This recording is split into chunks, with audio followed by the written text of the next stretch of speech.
Hi friends, అందరికీ నమస్కారం. పశ్చిమ గోదావరి జిల్లా ఉండి నియోజకవర్గం ఆకివీడు పెదపేటలో రామాలయం గురించి జరుగుతున్నటువంటి ఘర్షణ గురించి మీరు అందరూ వినే ఉంటారు. దాని మీద నేను కూడా చాలా వీడియోస్ చేశాను. ఆ రామాలయం ఈనాటిది కాదు అని చెప్పి మనం వాదించే ప్రయత్నం చేశాం. చాలామంది కూడా అది రామాలయమే అని చెప్పి గట్టిగా నిలబడే ప్రయత్నం కూడా చేశారు. కాకపోతే అక్కడ క్రైస్తవులు అలాగే పాస్టర్లు కొంతమంది వ్యక్తులు కలిసి అది రామాలయమే కాదు అని వాదిస్తున్నారు. రామాలయం అయితే మెట్లు ఎందుకున్నాయి పైకి ఎక్కడానికి అని అడుగుతున్నారు వాళ్ళు వీడియోస్ చూపిస్తూ. రామాలయం అంటే దేవుడి గుడి మీద మెట్లు ఉండవు కదా సాధారణంగా పైకి వెళ్ళడానికి అంటున్నారు. అదొక పాయింట్ను వాళ్ళు అక్కడ పేర్లు రాసుకొని నేల మీద ఇది పలానా ప్లేసు, ఇది పలానా అతని ప్లేసు, ఇది ఒక అతని ప్లేసు, అదొక అతని ప్లేసు, ఇది వెంకయ్య ప్లేసు, ఇది సుబ్బయ్య ప్లేసు, ఇది పుల్లమ్మ ప్లేసు అని రాసుకున్నారని చూపిస్తున్నారు.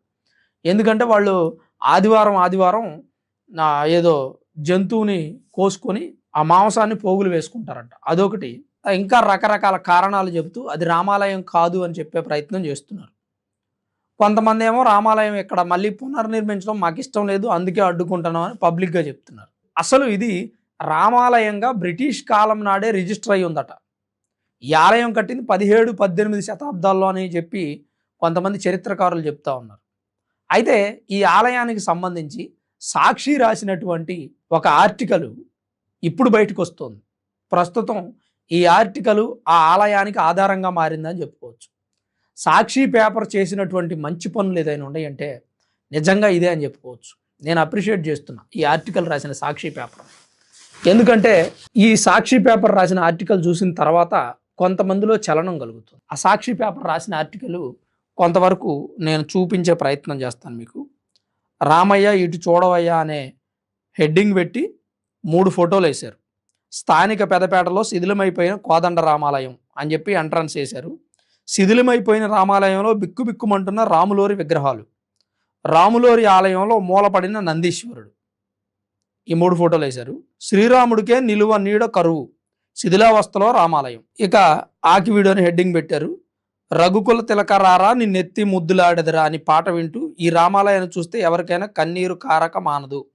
అయోధ్య రామాలయం వెలిగిపోతుంటే శిథిలమైపోతున్న ఇటువంటి రామాలయాలు ప్రతి చోట ప్రత్యక్షమై ఉన్నాయి. సనాతన ధర్మాన్ని కాపాడుతున్నాం అన్నవారు ఇటువంటి ఆలయాలను పట్టించుకోకపోవడం బాధాకరమని పలువురు వ్యాఖ్యానిస్తున్నారు. స్థానిక పెదపేటలో బ్రిటిష్ కాలం నాటి నుంచి ఉన్న ఒక కోదండ రామాలయం గత కొన్ని దశాబ్దాలుగా ఈ దుస్థితిలో ఉంది. ఇక్కడున్న శ్రీరామచంద్రమూర్తికి, సీతమ్మ వారికి, లక్ష్మణుడు, నమ్మిన బంటు అంజనలతో పాటు నందీశ్వరుడు అజ్ఞాతంలో కాదు వ్యర్థాల అగాధంలో కూరుకుపోయారు. ఏళ్ల తరబడి భక్తులు నమ్మి ఆదరించి ఆచరించి పూజించిన రాములోరి బాగోగుల్ని మర్చిపోయారు. దీంతో ఆలయం పూర్తిగా శిథిలమైపోయింది. కనీసం ఆ ప్రాంగణమును శుభ్రపరిచే నాదుడు కూడా లేడు. ఎంతో చరిత్ర కలిగిన ఈ కోదండ రామాలయంకు భక్తుల ఆదరణ పూర్తిగా కొరవడింది. తర్వాత వృక్షాలు కీటకాల నిలయంగా మారింది. విలువైన స్థలం, పట్టాభిషేకుడిని పాలకులు పట్టించుకొని నగర పంచాయతీ. ఇలా ఈ ఆర్టికల్లో ఒక 5 హెడ్డింగ్లు పెట్టి దాని గురించి ఇన్ఫర్మేషన్ అంతా ఇచ్చారు. అంటే బ్రిటిష్ కాలం నాడు ఇది రామాలయంగా రిజిస్టర్ చేయబడింది. ఆ తర్వాత కరెంటు సౌకర్యం కూడా ఏర్పరిచారు. దీనికి సంబంధించి కొంతమంది 1 ఎకరం 2 ఎకరాల భూమిని కూడా ఇచ్చారట. ప్రస్తుతం కూడా ఆ గుడి కింద 1.8 ఎకరాస్ భూమి ఉంది. తర్వాత కాలంలో ఏమైపోయిందంటే ఈ రామాలయాన్ని ప్రజలు పట్టించుకోవాలి. దళితవాడలో ఉందని పూజలు చేయలేదు, లేదంటే దళితవాడలో మొత్తం క్రిస్టియన్స్గా మారిపోయారో తెలియదు. ఒకప్పుడు అందరం హిందువులే కదండి, ఇప్పుడు మారిపోయారు. ఇప్పుడు బ్రిటిష్ వాళ్ళ కాలం కంటే ముందు నిర్మించబడిన ఆలయం అంటే బ్రిటిష్ వాళ్ళ తర్వాతే కదా మన దేశంలోకి క్రైస్తవం పాక్కుంటూ వచ్చింది. అంతకుముందు పూజలు జరిగాయి. బ్రిటిష్ వాళ్ళు వెళ్ళిపోయిన తర్వాత మరి కాస్త పెరిగింది. ఈ 10-15 సంవత్సరాలు ఇంకా బాగా క్రైస్తవం పెరిగింది. బ్రిటిష్ వాళ్ళు వెళ్ళిపోయిన దగ్గర నుంచి 2000 సంవత్సరం వరకు మరుగునబడి ఉన్న క్రైస్తవం 2000 సంవత్సరం నుంచి విస్తరించింది. 2010 నుంచి బాగా పెరిగిపోయింది. 2025 వరకు విపరీతమైనటువంటి మత మార్పిడులు జరిగాయి. అలా ఈ ఆలయాన్ని పట్టించుకునే నాదుడు లేక శిథిలమైపోయింది. విగ్రహాలు చూసాం కదా, పాత పడిపోయి ఉన్నాయి. ఆలయం ఏదైతే ఎంట్రన్స్ ఉందో అది కూడా కూలిపోయే స్థితిలో ఉంది. ఇప్పుడు అక్కడ ఆలయాన్ని పునర్నిర్మించాలనే ప్రయత్నం చేస్తున్నారు. దీనిలో భాగంగానే మేబీ ఈ ఆర్టికల్ డిప్యూటీ స్పీకర్ రఘురామకృష్ణంరాజు చూసి తన అనుచరులను పంపించి ఆ ఆలయం పరిస్థితి ఏంటో చూడండి, పునర్నిర్మిద్దాం అని ఉంటాడు. వాళ్ళు అక్కడికి వెళ్ళిపోయిన తర్వాత గొడవలు పడి ఈ ఆలయం పునర్నిర్మించడానికి వీల్లేదని స్థానికంగా ఉన్న క్రైస్తవులు చెప్పి పాస్టర్లందరూ ఒక సంఘంగా ఏర్పడి ఇక్కడ ఆలయం నిర్మిస్తే మా భవిష్యత్తు దెబ్బతింటుందనో, ఉపాధి కరువు అవుతుందనో, వీళ్ళంతా మళ్ళీ ఆ ఆలయంలోకి వెళతారనే ఉద్దేశంతోనో ఏదైనా కారణం అవ్వచ్చు, కానీ అక్కడ ఆలయం నిర్మించడానికి వీల్లేదని అడ్డుకునే ప్రయత్నం చేశారు. రాముని ఆలయం నిర్మించడానికి రఘురామ ఎంట్రీ ఇచ్చారు. ఆయన మీద కూడా దాడి చేసే ప్రయత్నం చేశారు.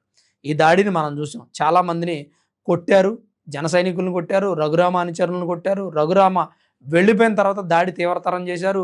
రాముని మెడలో రఘురామ వేసిన దండను కూడా తీసి పక్కన పడేశారు. ఈ ఘటన జరిగాక వాళ్ళందరిని హాస్పిటల్కి తీసుకెళ్తే తల్లో నుంచి మేకులు కూడా తీశారు. ఎంత ప్రీ ప్లానెడ్గా ఈ గొడవ జరిగింది, ఈ దాడి జరిగిందంటే కర్రలకి మేకులు, ఇంత మేకులు మనం ముళ్ళు కర్రలాగా సిద్ధం చేసుకుంటారు కదా పాతకాలంలో రైతులు, అట్లా కర్రలకి మేకులు కొట్టి సిద్ధం చేసుకున్నారంట హిందువుల మీదను. అక్కడికి వచ్చి ఆలయం నిర్మించాలనే ప్రతిపాదన ఎవరైనా పెడితే వాళ్ళ మీద దాడి చేయడానికి రాడ్లు కర్రలు వాటితో దాడి చేశారు. దాడి చేసిన వారిలో కూడా ఎక్కువ మహిళలు పిల్లలే ఉన్నారు. ఎందుకంటే మహిళలు పిల్లలు అయితే చట్టం ఏం చర్యలు తీసుకోలేదు అని అనుకున్నారు వాళ్ళు.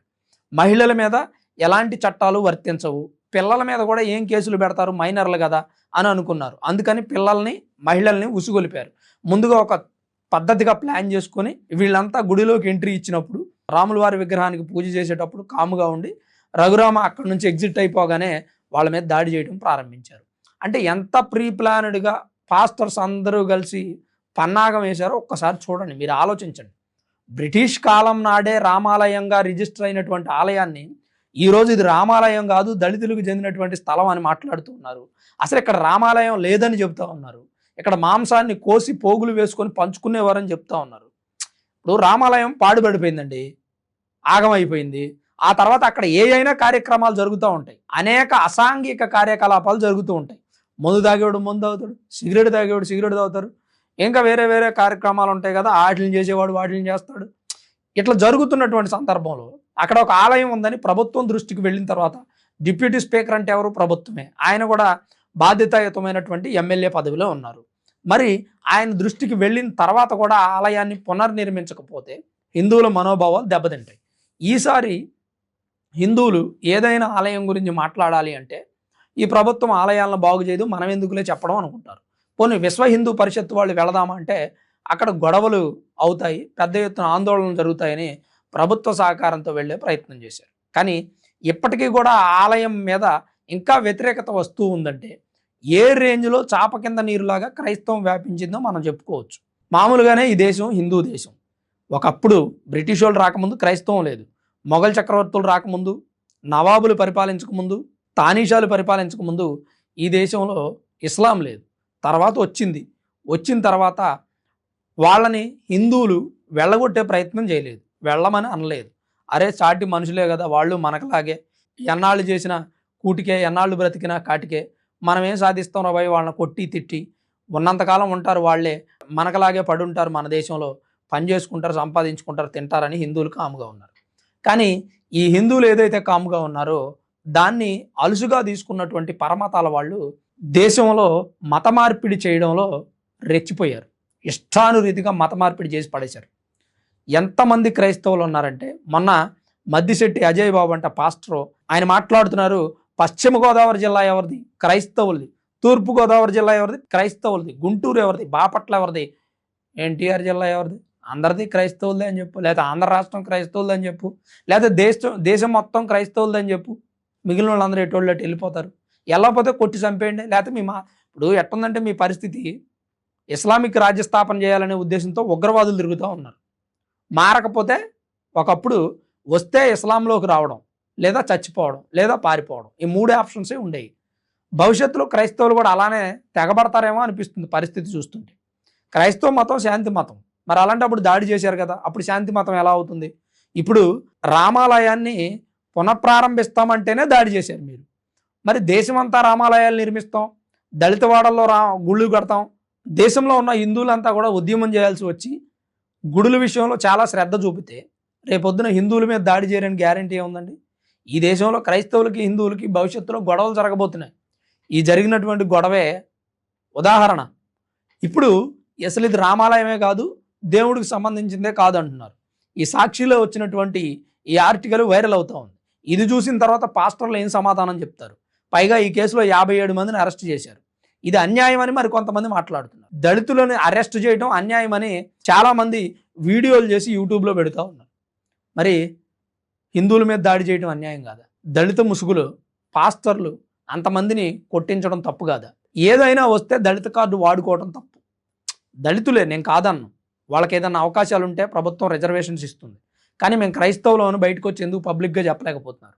అక్కడున్న పాస్టర్లు చాలామంది నేను క్రైస్తవుణ్ణి, నాకు రిజర్వేషన్స్ అవసరం లేదు, నా కార్డు తీసేయండి, నాకు తెల్ల రేషన్ కార్డు వద్దు, ప్రభుత్వం నుంచి వచ్చేటువంటి సౌకర్యాలు ఏవి నాకు వద్దని చెప్పమనండి. ఆ రామాలయమే కాదు అని అంటున్న మీరు, మేము క్రైస్తవులమే అని అంటున్న మీరు ఇది మాత్రం ఎందుకు చేయలేకపోతున్నారు? ఇప్పుడు ఈ ఆర్టికల్ వచ్చిన తర్వాత ఏం సమాధానం చెప్తాడు? ఈ ఆర్టికల్ నేను ఇప్పుడు వీడియో చేశాను, నాకంటే ముందు ఎవరో ఒకళ్ళు చేసే ఉంటారు, ఇక తర్వాత ఇంకా అందరూ చేస్తారు. ఈ ఆర్టికల్ ద్వారా ఇంకాస్త అది రామాలయం అనే విషయం ప్రపంచం మొత్తానికి తెలుస్తుంది. ఏం జరుగుతుంది అనేది వెయిట్ చేసి చూద్దాం. మరి మీరేమనుకుంటున్నారు? మీ అభిప్రాయం ఏంటి? ఎప్పుడో పురాతన కాలంలో బ్రిటిష్ వాళ్ళ హయాంలోనే రామాలయంగా రిజిస్టర్ చేయబడింది. 16, 17, 18 శతాబ్దాల్లో నిర్మించి ఉండొచ్చని చరిత్రకారులు చెబుతూ ఉన్నారు. దానికి సంబంధించినటువంటి ఆధారాలు కూడా అక్కడ లభిస్తూ ఉన్నాయి. గుడి ఇప్పటికే ధ్వంసం అయిపోయిందని చెప్పి పేపర్లో కూడా రాశారు. విగ్రహాలతో సహా ప్రూఫ్లు చూపిస్తూ ఉన్నారు. మరి ఇప్పుడు ఈ క్రైస్తవులు ఏం మాట్లాడతారు? గుడి కట్టనిస్తారా లేదా? పునర్నిర్మాణం జరుగుతుందా లేదా? ఇప్పటికే చాలామంది విశ్వ హిందూ పరిషత్ వాళ్ళు, అలాగే హిందువులు మేము విరాళాలు ఇస్తాం, అక్కడ ఆలయం నిర్మించండి అని అంటున్నారు. దీని మీద కూడా మీ అభిప్రాయాన్ని కామెంట్ రూపంలో తప్పకుండా రాయండి. Thanks for watching this video. This is Ram signing off sunburn studios.